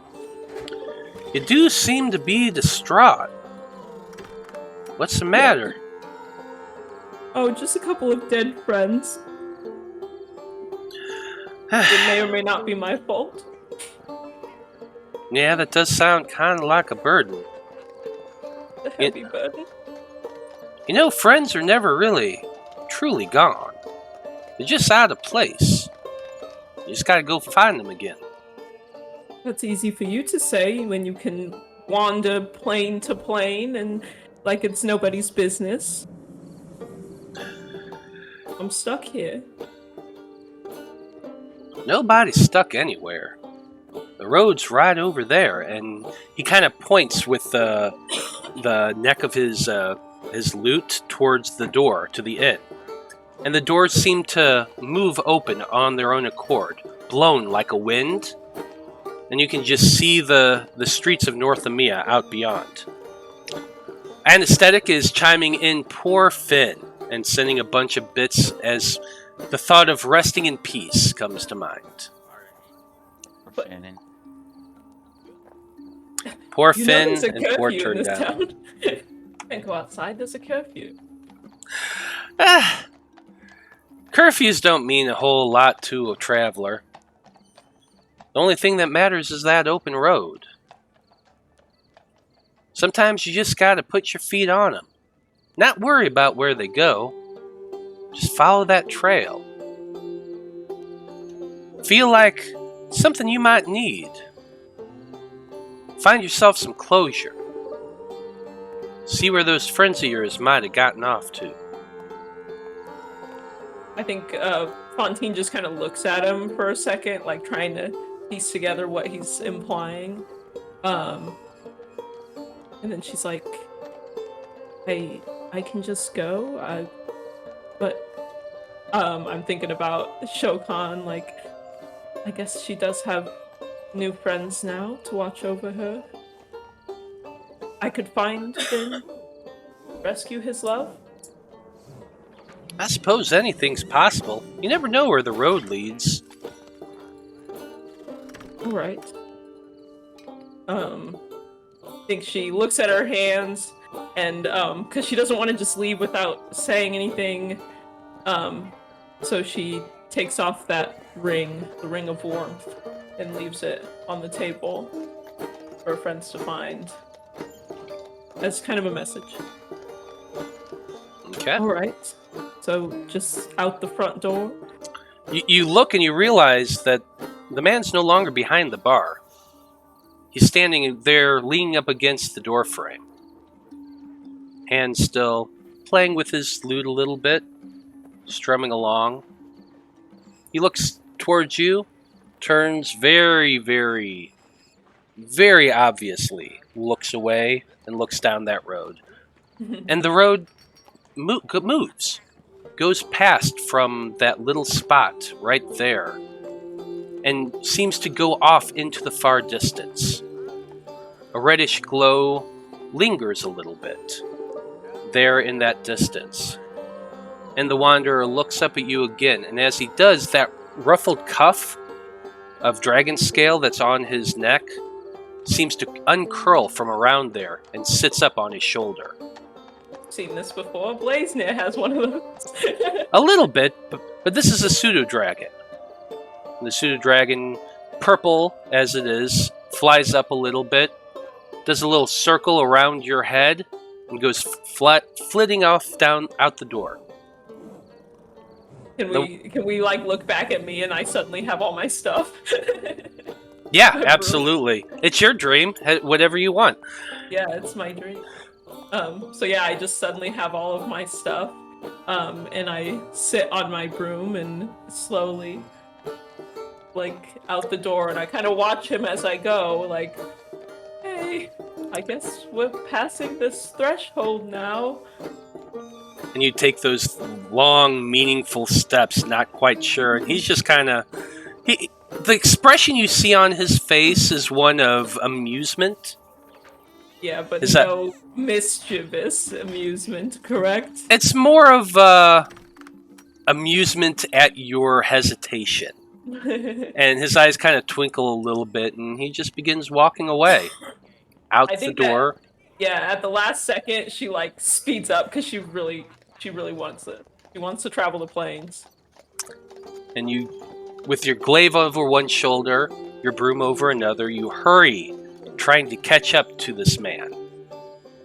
And as he's playing his lute, those strings ting, ting, ting, ting, ting as he walks. And the last thing anyone hears as the door closes is the sound of that lute plucking, going on and on until it fades into nothingness. But then it's joined by a flute. And it does. My penny whistle.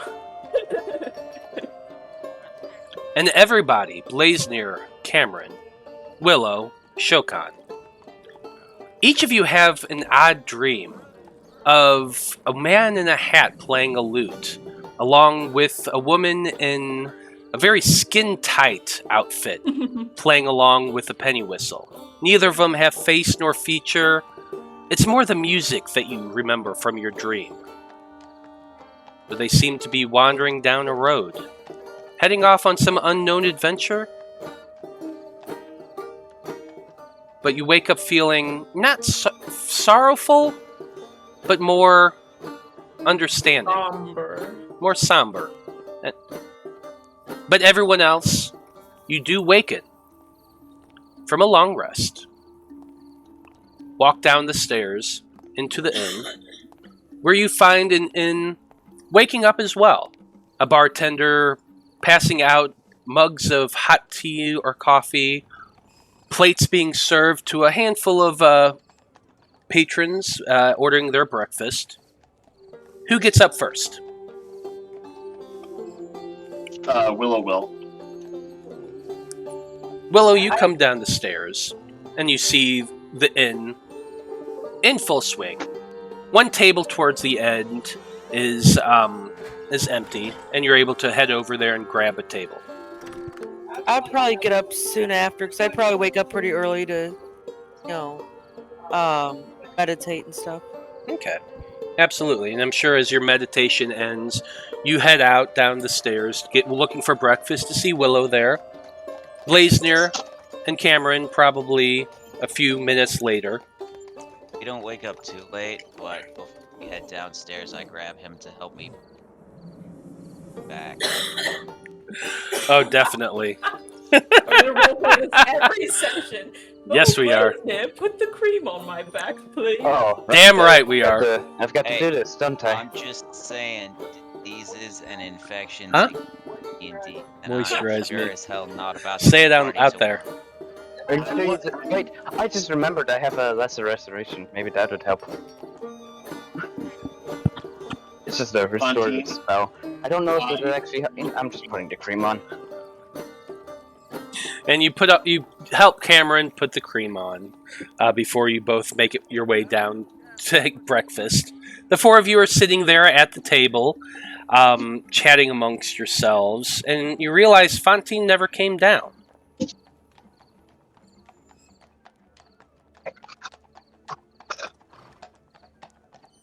One of you probably, no doubt, head back upstairs looking for her. Her door is unlocked. You open it and you find a bed made with a single ring on top of the bedspread.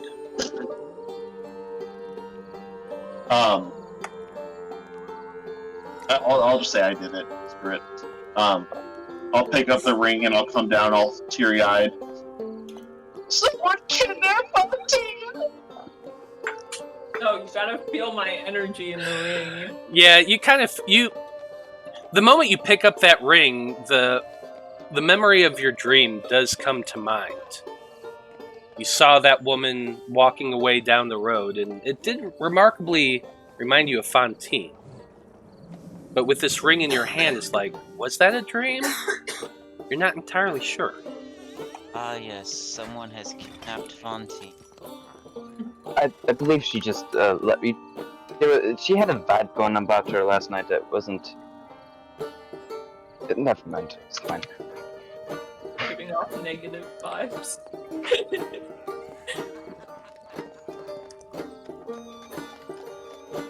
You spend a kind of somber day in Northimia.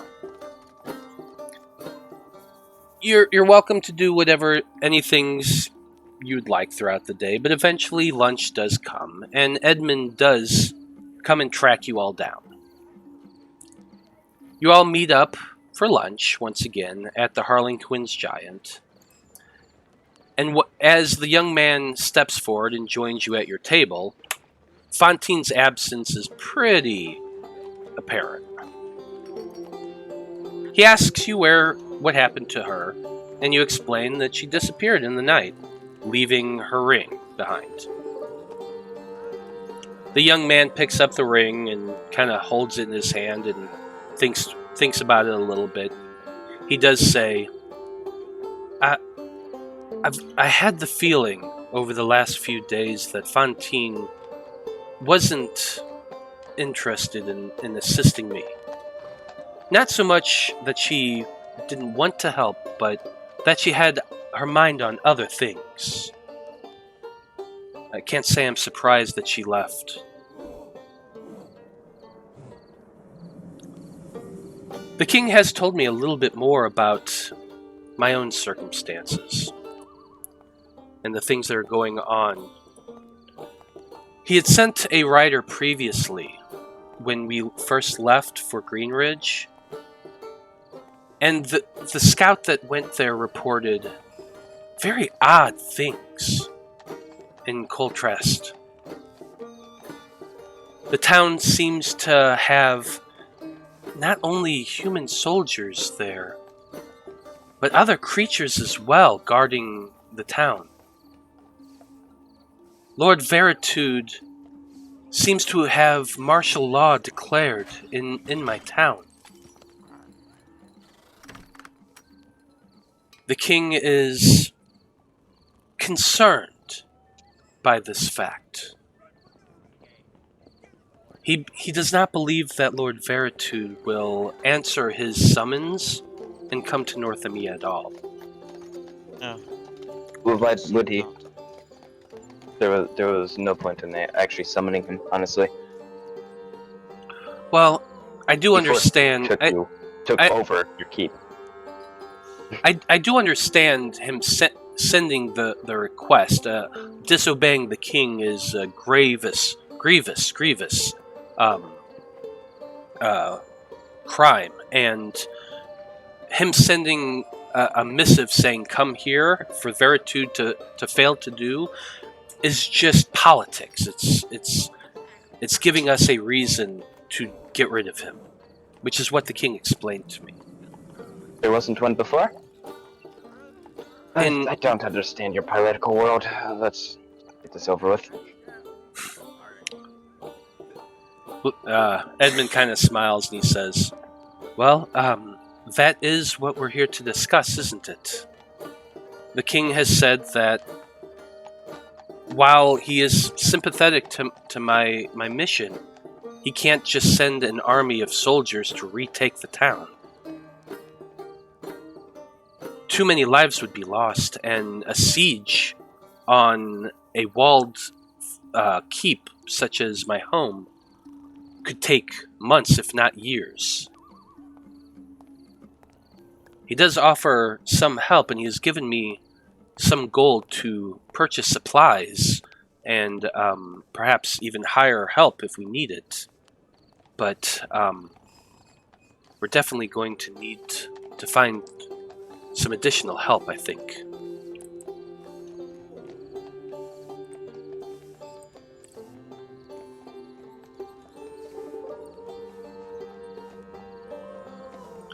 Now, do any of you have any thoughts on this matter? While it is essentially perhaps to have something to mention, I think much more beneficial to our aim to attempt to sneak in undetected and ignoring, say, the body be the army and they lop off the head directly. I agree. An army might not be the way to go, but a circus is the way.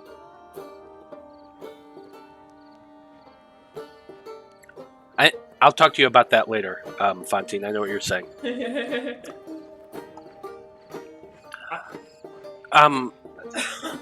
So Ichabod, Yes. you've been sitting at the bar.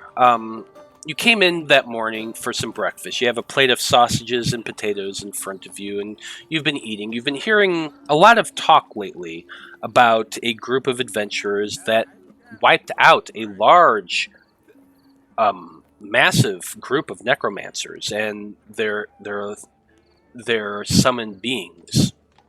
They're reincarnated monsters. You've heard a lot about tales of Dusk Hollow and the events of the attack there, and you've heard a lot of talk about in this town about a group of adventurers who have been wiping these things out. This has piqued your interest, and you've spent the last few days asking around trying to find the location.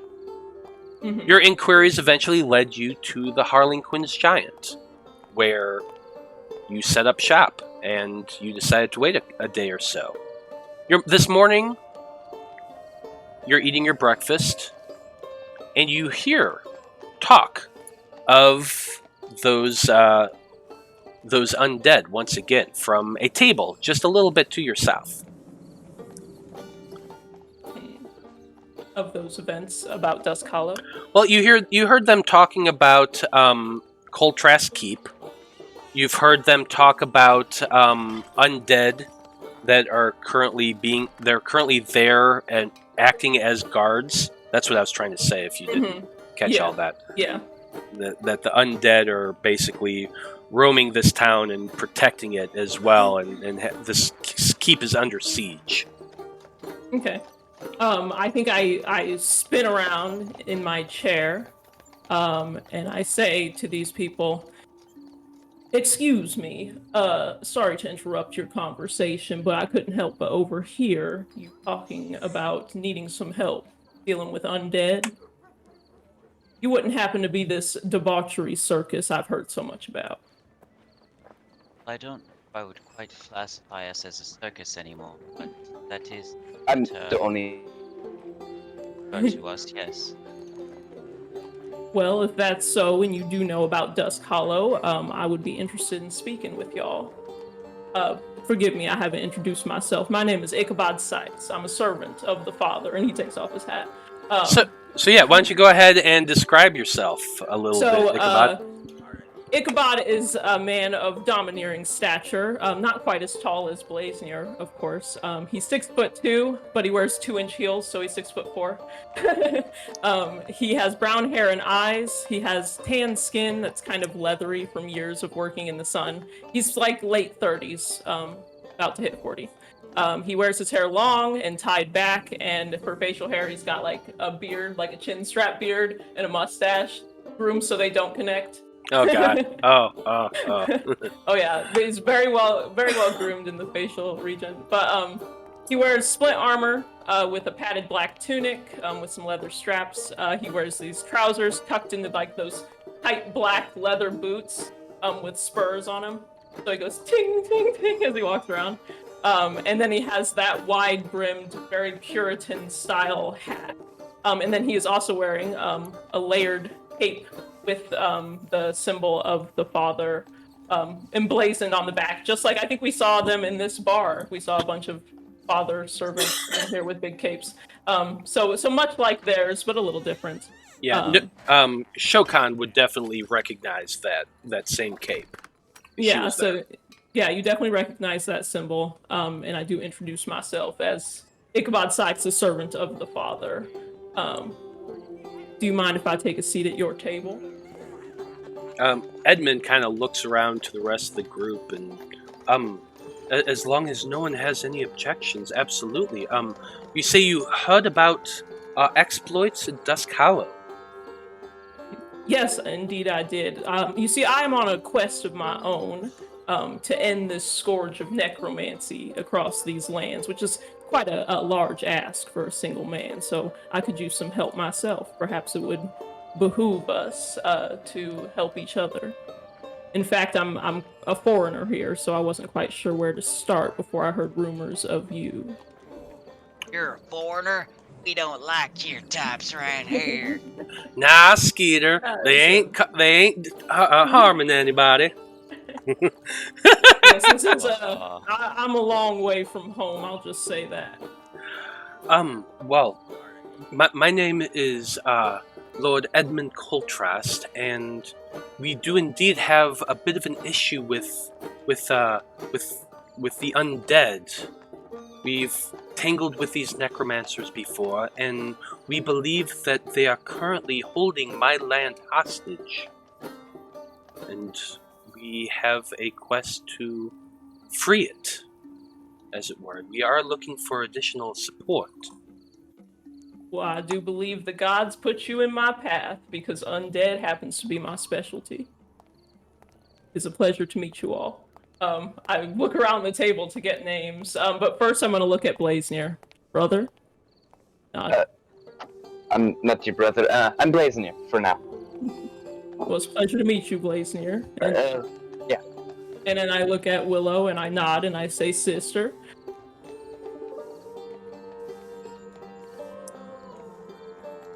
And they just kind of... everyone's just kind of staring at you, yeah. Willow, that's your care.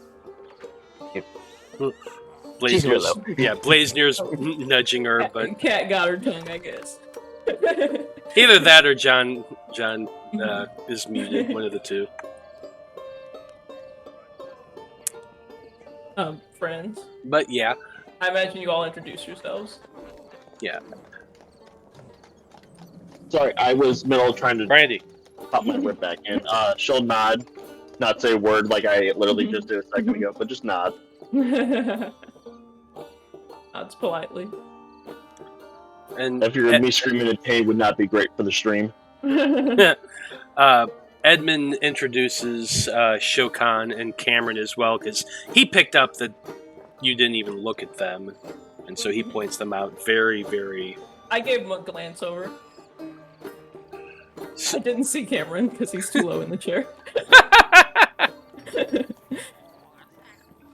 But Edmund invites you over, and you sit down, and he begins to describe a little bit of what the king's scout had seen. The walls themselves are heavily fortified, and there are both men and undead guarding it. The townsfolk seemed very... what's the word I'm looking for? They're very subjugated people. They tend to go about their lives with their heads down, trying to keep out of notice of anybody in authority in this keep. The castle itself is a small fortification. It's mostly just a big square building with a huge wall around it that sits about 24 or so houses. And then outside of the walls, there's another 6 to 8 dozen additional houses that make up the majority of the people who live there. Edmund tells you that his home itself, which I'll actually go ahead and pop up on the map so you all can see it. Ichabod's taking furious notes. So there you go. Coltrest Keep itself is located not far from the mountains of Misthold, just on the opposite side, or the Mistspire Mountains, just on the opposite side of where Misthold is. It's a slightly wooded area, more elevated than anything else. The keep itself is the highest point of the area. It's actually built on a very large high-rise, and then more of the town is kind of spread out around that. So the keep itself is kind of high up. Then more town as it goes down. The whole town itself has an additional wall around the extra houses. This one, however, is more wooden. A lot of the trees that once was there in the area of Coltrast has been cut down and used to build these wooden fortifications. Entrance to the town of Coltrast goes through an armed gate. But from there, in the town itself, it's fairly spread out and decent to get around. And then the keep itself, which is a stone structure with the walls around it, and then more of the inner town inside there, and then the keep at the far end. Quite a bit of undead throughout, as I mentioned before. The town is patrolled regularly by a group that has at least one ogre zombie and several other types of zombies, which the scout wasn't prepared to get close enough to look at. But a big ogre stands out. Sounds like your enemy has all the advantages. Not exactly. Got a pretty good position. What? Can see out pretty far. Trees are cut down.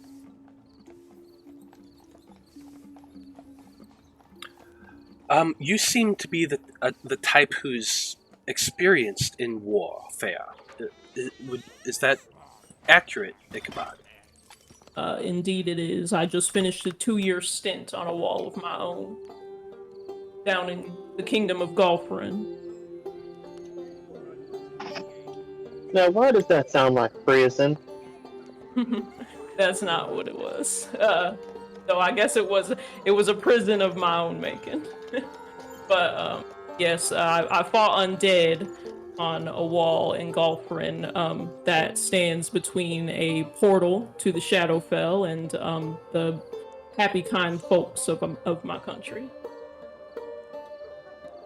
That sounds absolutely horrible. I've heard tales of the Shadowfell, but I can't even imagine such a thing. It's a dark place. I wouldn't want you to imagine it. It sounds like we're going into our own type of dark place. So your experience will be valuable, I'm sure. I hope it will be useful to you. Seems like y'all have a noble mission here. Semi-noble. It's whatever. Yeah. Any mission that destroys evil is noble in its own right. Well, yes, it's more of the intent. I'm sure some of us don't have don't have exactly noble intent. That's all I'm saying. Real quick, Cameron, have you told any of us about your tattoo yet? No. Aside from Blazner. Tattoo on the back again. So you are welcome in this crew. I think you'll be a great addition to the team. Thank you, sister. That means a lot to me. I've got to be honest. I haven't felt too welcome in this country. It's quite different from the simplicities of home. That much is certain. Is your home very I think different? It's the accent. Yeah. And I understand you completely. I like your accent too, sister. Are you happen to come from Golfarin? I come from a little here and a little there. Oh, that's fair enough. Yes, child, my country is quite different. Well, I've never traveled outside of Radagast before, so... Well, if you ever happen to make your way down to Golfarin, it's a beautiful piece of land, and we keep it quite special, so it's worth a visit for sure. A very simpler way of life than this big city here, but that has its merits. I suppose we should all kind of think about the plan to retake Coltrast. Cameron has suggested that he can get us into the keep itself and lob off the head, Yes. Lord Veritude. That would be easier than just battling the entire army of This undead. Veritude character, is he like Chief Necromancer? We're assuming. We honestly don't know. We know that he's employed necromancers to experiment with magical items, that sort of thing, and raised an army of undead to attack Dusk Hollow. We know it was him, but we do not yet know the Indeed. purpose. I see. Alright, well, what are our advantages? We have 2 people that like to kill undead. I hope you are including me in this, too. Magical. Yes, ways you and I. to access his keep. My main worry is that if we just outright assault the keep, the people who are living in the town, who are under the subjugation of the army and their undead, would immediately be killed.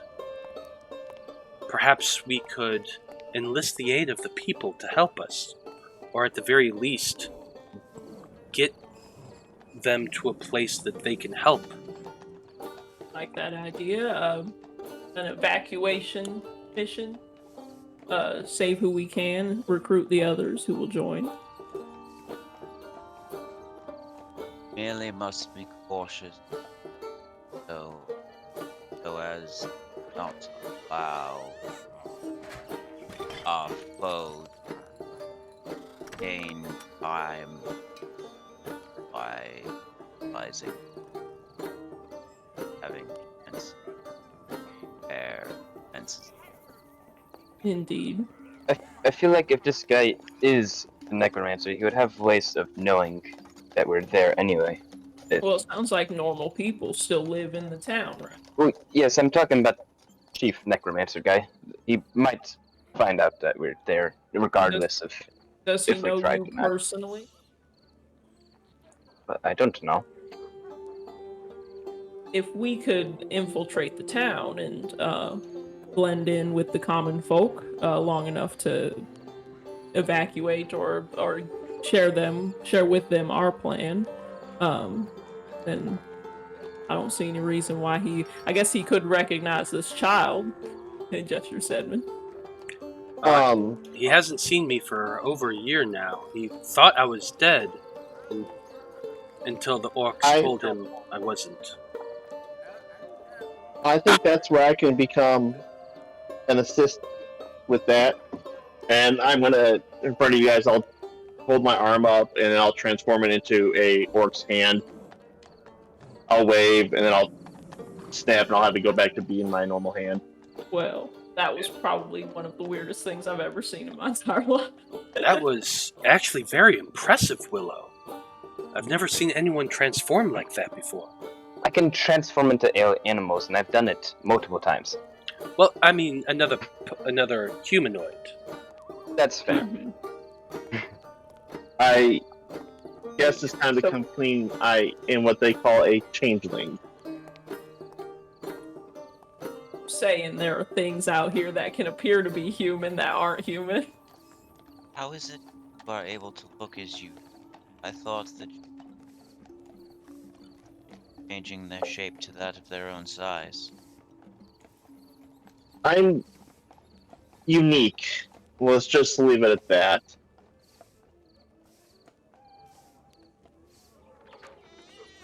Well, this is yet another disturbing fact that has been heaped onto my plate today. But I'll just store that one with all the others. I can also change my looks, but not as efficiently as she can. But are you human? Me? Yes. I'm assume so. I think I'm part human at least. I've never known my parents, so I don't know. But I can't see in the dark. I guess so. I'll take some comfort in that. But, there are real humans. Yeah, Edmund raised his hand up. I'm a human as well. Both my parents were humans. What does it even I pat him on matter? the shoulder and I say, "Good for you, brother." What does it even matter if they're real humans in the Well, country? it was just concerning that I didn't know somebody could appear so human. and not be. It's just a surprise. There are multiple spells for it, and also that changelings. So. Well, I will take note of this fact. Also, some demons can appear He human. looks low-key a little stressed out. Well, and with Ichabod's stress and the group all sitting there talking about how they can effectively get into this town and root out this evil, I think that's a great place to end things for tonight.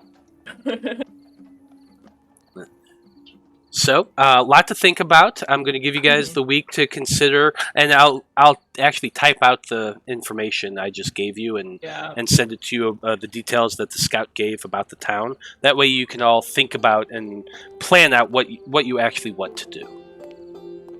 Okay, sounds good. So, thanks everybody for tuning in today. We love to have you. This is one of those character progression type of episodes. They happen every so often. And they're always fun. So farewell to Fantine. Hello to our new character Ichabod. And... howdy. Yeah. And we will see everybody again next week. So, on behalf of everybody here in the Debauchery Circus, I want to say once again, thank you for tuning in. Have a great weekend, or great week. And we will see you next Monday. Good night. Bye. Okay.